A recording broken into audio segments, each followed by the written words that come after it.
അബുൽ അഅ്ല മൗദൂദി. അദ്ദേഹം നല്ലൊരു പത്രപ്രവർത്തകനായിരുന്നു.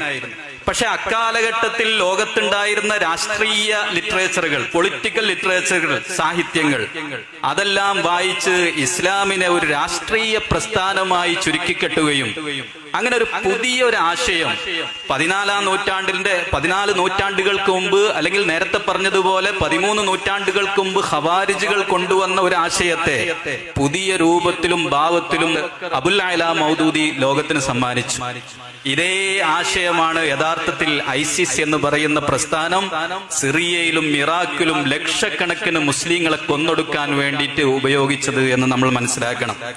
ലോകത്ത് തീവ്രവാദ പ്രസ്ഥാനങ്ങൾക്ക് മരുന്നിട്ടതെല്ലാം ഈ ആശയമായിരുന്നു. ഉറുദുവിൽ അതിന് ഹുക്കൂമത്തെ ഇലാഹി എന്നും അറബിയിൽ ഹാക്കിമിയത്തുള്ള എന്നൊക്കെ പേര് വിളിക്കപ്പെട്ട ആ ആശയം, ഈ ഹുക്കൂമത്തെ ഇലാഹിയാണ് യഥാർത്ഥത്തിൽ ഇന്നും നമ്മുടെ നാടുകളിൽ പലരും വിശ്വസിച്ച് നടക്കുന്നത്, ഉള്ളിലും തെളിഞ്ഞും ഒളിഞ്ഞും പ്രചരിപ്പിച്ചു കൊണ്ടിരിക്കുന്നത് എന്നുള്ളത് കൊണ്ടാണ് നമ്മളെല്ലാ തെരുവിലും ഈ ആശയത്തെ വളരെ നഖശികാന്തം എതിർത്തു പോരുന്നത്.